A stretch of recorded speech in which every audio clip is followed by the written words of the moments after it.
we were speaking about how one can be performing mitzvot and doing all that is good, but if he or she is doing all of this for himself without really connection to God, not because God commanded him or her to do so, and not because he's also trying to elevate this world, as we said, or this klipat noga, this neutral zone, to a divine realm, then these actions really are not made holy, are not elevated.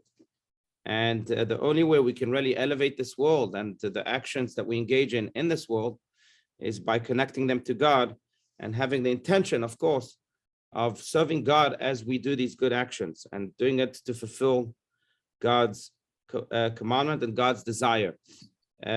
We also said practically that's why each of us should have at least one mitzvah a day that we do against our will. That is a mitzvah that is maybe inconvenient, uncomfortable. Why? Because then at least we will know that we're doing at least one good thing for God, and therefore we'll be at least transforming at least one part of this world into a holy part by connecting it to God, since we're doing it strictly for God. Anyhow, that was the idea, but let's continue on here on page 187 as you mentioned, Margot. Does anyone want to read? Anyone?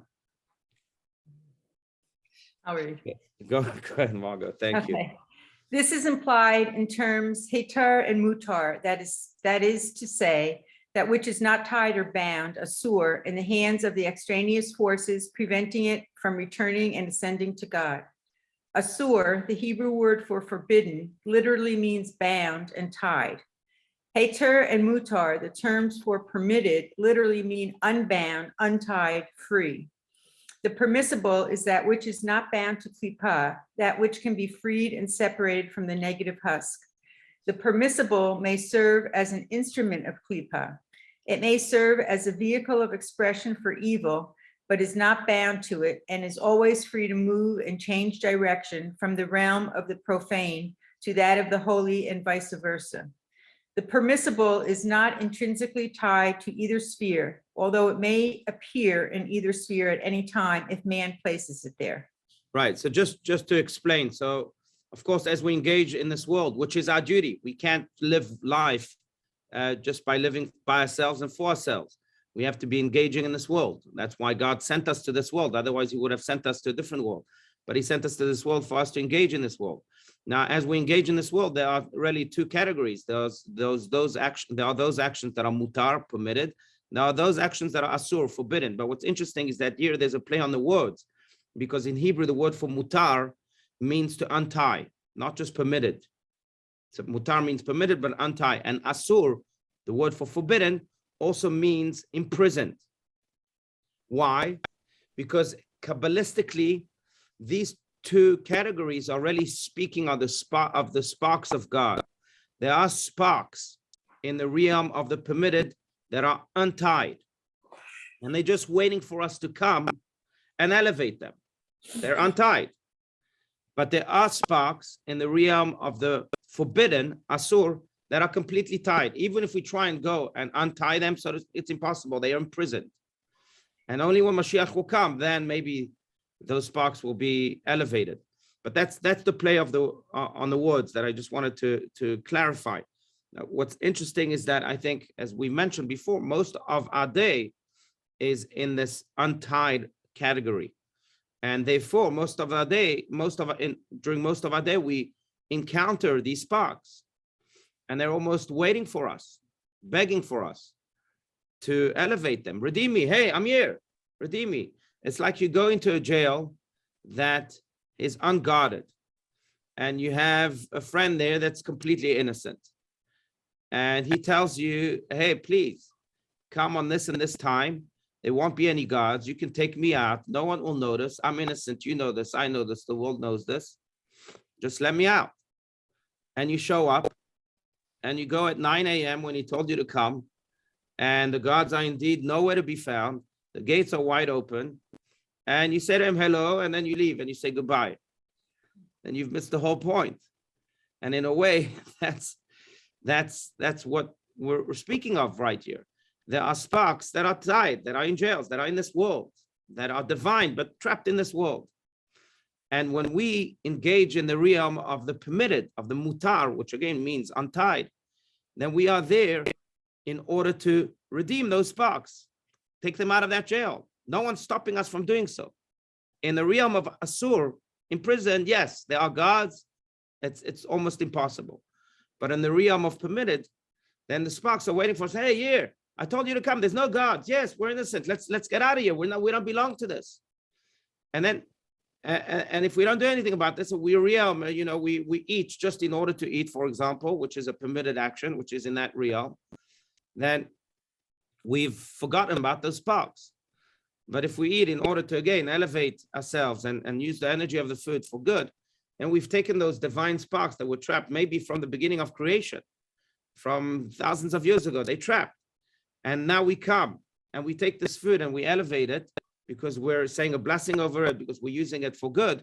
Then we've redeemed them. Imagine what it does to those sparks. Imagine what it does to the world altogether. The world becoming now holy, one apple at a time, one carrot at a time, or whatever it is that you're eating. Redeeming those sparks from the jail. They've been waiting for this from the beginning of creation. That's really what we're referring to. That's the big Kabbalistic idea. And that's why dare we not squander those opportunities, and those opportunities that are presented to us every single day, because again, most of the day is spent in that neutral zone, in that neutral realm where the sparks are just waiting for us. Hey, I've been waiting for you for thousands of, I'm here. Redeem me. The gods are no, they're not there. Redeem me. I don't belong to this world. I belong to heaven. So take me there. And that's what we ought to do each time we encounter a permitted action and transform it into a holy one. That's the big idea. Let's maybe continue a little bit, unless, of course, there's comments and questions, disagreements I want to hear your take. Anyone? No? Okay. To me, it's a very powerful feeling to feel sparks all around. Mhm. I love the analogy. Right. It's true, all around, and they're waiting for you, right? That's Because everyone has their own purpose, and in a way, the structure is provided by God, the place where we live, the people that we encounter, the actions that we do. That's all. Those are structures designed by God, and they designed by God for those sparks. So we can encounter this, because those sparks were waiting for us, are waiting for us. So we do have our unique sparks, those sparks that are meant to encounter us all around us. So You're saying we better get busy. You better get busy. That's right. That's right. That's correct. Yeah. Okay, let's continue a little bit more. For this reason. Okay. For this reason, although a person who lives like an animal in satisfying his desires becomes a part of the klipa, he can subsequently transfer himself and all of his eating, drinking, and other worldly pleasures to the realm of holiness, as long as his satisfaction of his desires did not involve anything forbidden. The difference between permitted and forbidden, in between what can and what cannot be separated from klipa. By way of analogy, useful minerals are found in nature in various forms and compounds. Some can be used as they are. Some require extraction, processing, and refinement, and others cannot be used at all because the useful element cannot be extracted from its ore. The latter are analogous to things that are asur, forbidden and bound by Torah law. The halachic ruling on whether something is forbidden or permitted determines whether it is bound forever to the domain of klipa or it is unbound and extractable.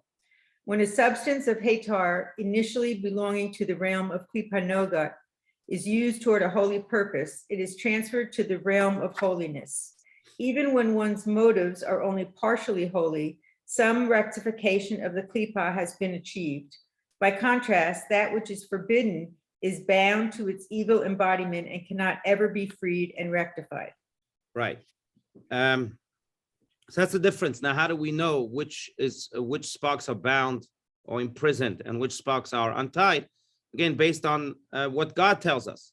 God tells us in the Torah that this is bound and therefore don't touch this realm, but this is permitted and therefore go and unbound and untie those sparks. But it's a whole, I just, as you were reading, I'm thinking it's like a whole philosophy, a whole worldview. It reminded me of what the Talmud says about Hillel the elder, is known for many of his teachings. Maybe the most famous one is, if not now, then when, which is part of the larger Mishnah that says that if I am not for myself, who is for me? But if I'm only for myself, then who am I? And if not now, when? But he was known, of course, also for his utter love to every single human being. And he's the one who did not kick out this person who wanted to convert and learn the entire Torah on one foot.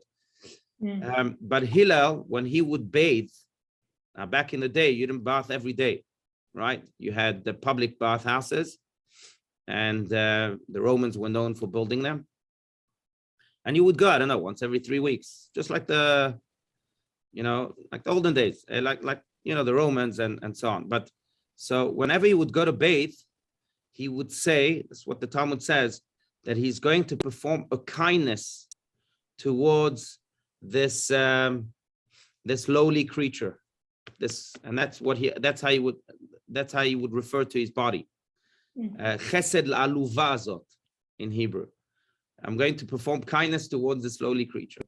Now, I think it's a beautiful perspective, but this is the worldview that we're speaking about, that we are here to perform kindness to every bodily aspect of our lives, whether it's our bodies themselves, or whether it's, again, actions like eating or drinking, or whether it's sports, or whatever it may be. We're there to perform that kindness. Of course, that kindness can only be performed in the realm of the permitted, not the realm of the forbidden, as explained here. But it's a worldview that maybe changes completely our perspective, not only because it inculcates in us that we are really living a two-dimensional life. There is a dimension of this world and this dimension of God, and our duty in a way is to bridge the two together. But also, it is also a worldview that revolutionizes the way we look at this world, because it reminds us that we are here on a divine purpose. At every given moment, we can become God's ambassador. Even when we're bathing, even when we're taking a shower, we're here to be God's ambassador of kindness towards these lowly parts of the world. So it changes the whole worldview. I'm just thinking about this. It's quite revolutionary. Yeah. But again, I don't want to be monologuing here. So please, any comments, questions, disagreements, ideas? No. You're not hearing him. Oh, William, you're on mute. Let me. Is there any significance to sparks, that the spark could, start a fire and keep you warm? On the other hand, a spark could destroy you, could burn your whole house down. Very good. That's beautiful. That's right. Yes, absolutely. So Kabbalah does speak about, it's no coincidence, of course, that we use the word sparks, divine sparks that need to be redeemed. Sparks like fire sparks.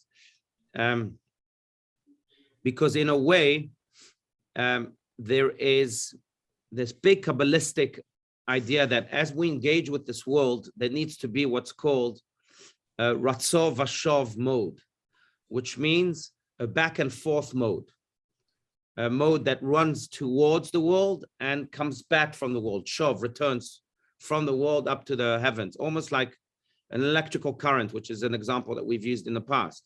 Go back and forth, back and forth, back and forth. Now, sometimes when we go and elevate these sparks, then we are creating a heavenly fire, of course, right? That just like a fire aspires and yearns to reach the heavens. And by doing so, we too are almost, taking flight to the heavens with that fire. The danger in that is that we stay in the heavens. And when we forget to come back to this world, which is, again, part of the mode that we have to have of Ratzov Vashov, going back and forth, back and forth. The example I can think about is another Talmudic sage or Mishnaic sage, who, by the way, lived about 100 years after Hillel. His name was Ben Azai. And Ben Azai refused to marry, even though he is the one who taught that, that one should marry in order to perpetuate God's image in this world. That's what children do. So they asked him, how can you be teaching that? You yourself are not married. And he said, yes, what can I do? But all I want to do is study. All I want to do is live in the heavens. And they told him, they rebuked him for that. Because part of life is going back down to this world. Yes, it's going to the heavens from time. Now, going back to the divine sparks, we have to go to those permitted realms and elevate those divine sparks and then bring them back to their roots. Again, our purpose is to create this bridge between heaven and earth. The problem is that when we bring them back to the heavens and we stay in the heavens, then those sparks have become a heavenly fire that has consumed us. And if it consumes us completely and in a way disabling this mode of coming back to this world because we're consumed by this fire, then we've missed the point. And that's the danger. So I'm glad you brought it up. That's right, William. That So we should be like the burning bush. We should burn, but not be consumed. Not be consumed. Very good. That's right. That's right. Yeah, we have to burn, but we have to remember that there are branches and leaves that need our care. Absolutely. I think it's the most difficult thing to do in a way. I mean, really, because to live like a monk, and I have nothing against monks, but to live like a monk, that's pretty easy. I mean, you live in a mountain, isolated from this world. You're divorced from anything materialistic, including, you know, materialistic actions and even including marriage and other things and paying bills. And so that's easy. To live completely in this world, be completely materialistic, that's also easy. It's very easy to quickly get consumed by this world. But to be in this world, you have to stay above it. To go in this world, engage with it, elevate those sparks, bring them to the heavens, and then come back for more sparks. That's very, very hard. That's much harder. But on the other hand, that's what's needed of us. Yes, Linda.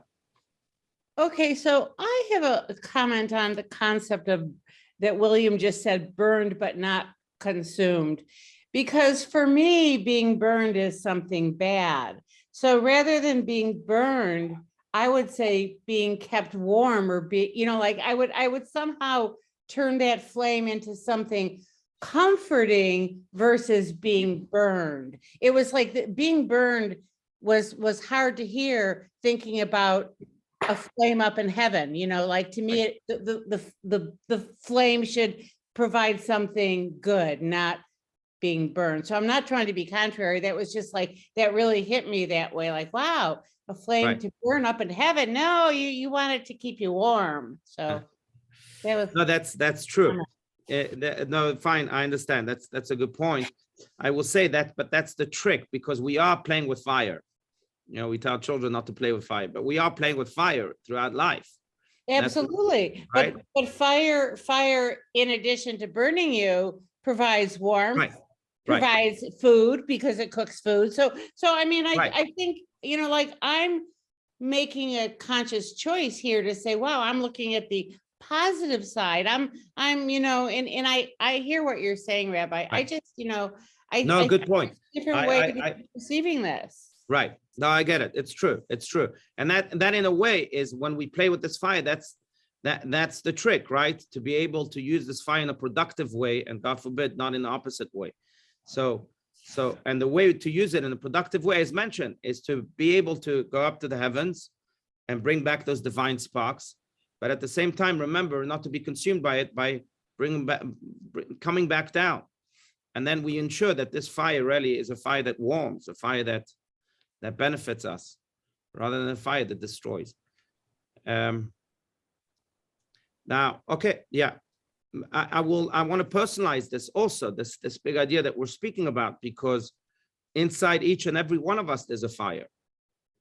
It reminds me, I don't know if it's a story I've shared in the past or not, but reminds me of these two Hasidic Jews. One of them became a great Rebbe a Hasidic master of his own much later on. But these two Hasidic Jews, when they were 7 or 8 years old, these two brothers were playing this game of rabbi and disciple. I think the older brother was the rabbi and the younger brother was his student. You know, what games are they gonna play? They're gonna play Minecraft. Minecraft didn't exist then, but they're gonna play Lego. No, Hasidic Jews play the rabbi and student game. So the 8-year-old is the rabbi and the 7-year-old is the student. I think that was those were the ages. And the rabbi comes to the student and says to him, "So we're playing this game. Ask me any questions you want. I'm the rabbi." And he says to him, "Yes, I actually have a question for you, Rabbi. It says in the Torah that God is an all-consuming fire. And if he's an all-consuming fire, how can we come close to him? He's going to burn us." And the 8-year-old brilliant rabbi, who eventually became a Hasidic Rebbe, said to his 7-year-old student, "Look, I understand your question, but I want you to know inside of you, there's a fire too. It's called the soul. And when fire touches fire, it doesn't burn. It only grows and expands its light." So God may be a consuming fire, but inside of you, you have a fire too. So I want to personalize this concept that we're speaking about. And that is that inside of us, there's a fire too that needs nurture. Now, the soul, if it's nurtured too much, then it can fly into ecstasy and forget about its purpose in this world. On the other hand, if it's not nurtured at all, then it can be quite suffocated. A person can feel very cold.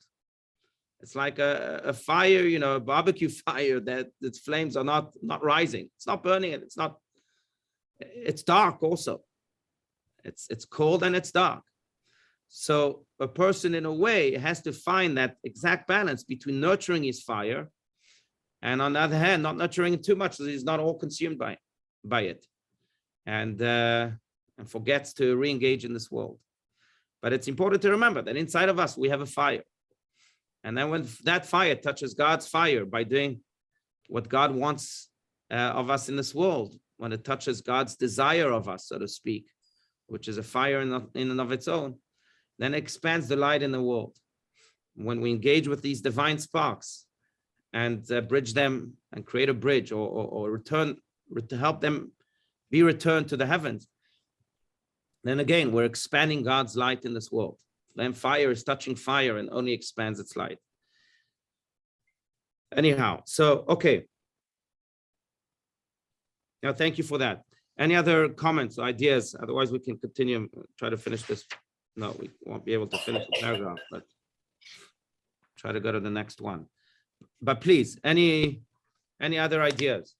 Well, yes, I will say something else. Please, Just yeah. because, you were talking, I think that what you talked about, not getting stuck in something, like just, getting lost in something, that's the way we are in our own lives. Some people get lost in their studies. Some people get lost in their sport. Some people just watch football. I think that we can become all consumed in studying. We can be all consumed in bicycling. That I think that it's about like learning to give everything its proper place and truly enjoy and love and think things are great, but to not be lost in them. Right. I was trying to bring that down just to how we all have passions and they're all different. And some people really get so consumed by their passions that they forget to come back and remember God. Right. No, very, very good. You're right. It's creating that balance. That is why, by the way, we really want to go into Kabbalah. So the letter that represents this world or our task in this world, in the Hebrew alphabet is the letter Hey. The letter Hey is also one of the letters of God, but it's the letter that symbolizes God's dwelling in this world. And in a way, when we do these mitzvahs, we draw down God's presence in this world and we create together a Hey. Now, what's interesting, again, the Kabbalists teach, is that the Hey was chosen as this letter for this world because it also indicates the type of life we ought to have. A Hey is a letter that is quite open. It's not like a samech, for example, that's completely sealed. It's open. It's open on the side, it's open at the bottom. And in a way, what this is teaching us is that as we engage in this world and as we become consumed with our purpose in this world, we have to remain open. We can't be completely drowning in us.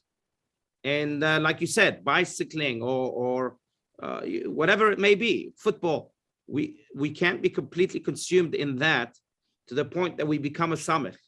We have to leave some opening to that which is around us. I may think that I'm completely now engrossed in studying and this is what I need to do. But 1 second, there's a child crying. So leave that opening. Be a hay. Leave that opening on your side and leave that opening below you. Why below you? And as the Kabbalists teach, because sometimes you get so consumed by heavenly affairs and you think you're doing such great things that you forget that which is below you. You forget to come down back to this world and read through that opening and say, well, 1 second, there's people here that need my help. So yes, I could be engaging in great holy work, but go back down. There's an opening there for you. Leave that opening. And in a way, by becoming haze and leaving those openings to that which is needed of us, outside of us, then we are drawing God's presence. Then we are creating a hay together. That's the way to create a hay. And in a way, that's a way to create that healthy balance between being consumed with that which we need to do, but on the other hand, also remaining open to that which is needed of us, that which God needs of us to do. And he's throwing at us all sorts of tasks all the time, all sorts of opportunities. And if we're all consumed like a samech, we'll never be able to create this hay, to draw God's presence down in this world. We have to remain open to them. And that, in a way, is the way to create that healthy balance between ratzon and shov, going and returning. And it's something that I don't think has, a winning formula. And once we get it, that's it. No, it's something that we have to work on all the time. Remaining open like a hay. Yes, being focused, a hay is a little bit closed. You still stay focused, but you're not sinking in that focus. You're always staying open to that which God needs of you.